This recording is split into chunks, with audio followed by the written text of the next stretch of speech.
মায়েরই উদরে চলাফেরা করলেন যে মা কত কষ্ট করে, ঠিক কিনা? সেই মা কোটি কোটি বছর কবরে শুয়ে আছে। আপনি যদি একবার নিয়ত করেন আমার মার জন্য আমি 10 বস্তা সিমেন্ট দেব, 10,000 টাকা দেবো, হুজুর 5,000 টাকা দেবো, ওই মা কবরে বসে আপনার জন্য দোয়া করে। সবাই বলেন সুবহানাল্লাহ, জোরে বলেন সুবহানাল্লাহ, আর একটু জোরে বলেন সুবহানাল্লাহ। মান একটা রূহানি ফয়েজ আপনার প্রতি পড়বে, রূহানি ফয়েজ। শরীয়তের মাসালা হলো যদি কোনো সন্তান তার মাকে কষ্ট দেয়, সেই সন্তান যদি মার জন্য দোয়া করে, সেই সন্তান যদি বাবার জন্য দোয়া করে, আল্লাহকে যদি বলে আল্লাহ আমার মা বাঁচে থাকতে আমি মাকে কষ্ট দিয়েছি, আমার বাপ বাঁচে থাকতে আমার বাপকে কষ্ট দিয়েছি, আজকে বাবার জন্য মসজিদে দান করতেছি, এতিমদেরকে দান করতেছি, এর সব তুমি মা বাবার কবরে পৌঁছায় দাও। আল্লাহ রাসূল বলছেন ওই মা বাপ খুশি হয়ে এমন খুশি হবে তোমার প্রতি আর কোনো আঘাতই থাকবে না। সুবহানাল্লাহ।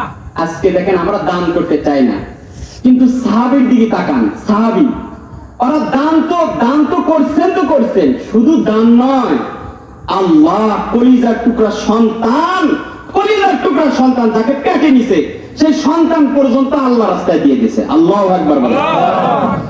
রাসূল যখন মক্কা থেকে মদিনায় আসছে, আনাস রাদিয়াল্লাহু তাআলা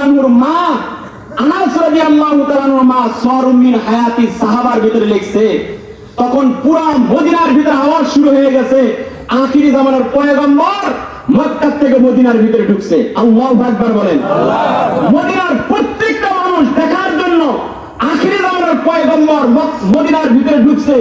প্রত্যেকটা নারী, প্রত্যেকটা শিশু বাচ্চা, বুড়া মানুষ, কাফের, ইহুদি, খ্রিস্টান, সমস্ত মানুষ মুহাম্মদুর রাসূলকে দেখার জন্য পাগল হয়ে গেছে।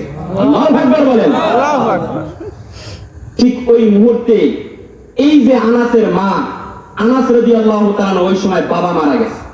কিতাবের ভিতরে লেখে আনাসের মা এই আনাসকে মাঝে মাঝে পয়গম্বরের কথা শুনাইতো যে দেখো একজন পয়গম্বর আছে, মক্কায় থাকে, মদিনায় একদিন আসবে। ছোট্ট বাচ্চা নবীকে দেখার জন্য পাগল হয়ে গেছে। যেদিন নবী মদিনায় চলে আসছে, ছোট্ট বাচ্চা মাকে বলতেছে মা নবী আসছে, চলো দেখতে যাই। আল্লাহু আকবার বলেন। আল্লাহু আকবার। মুসলমান ভাইরা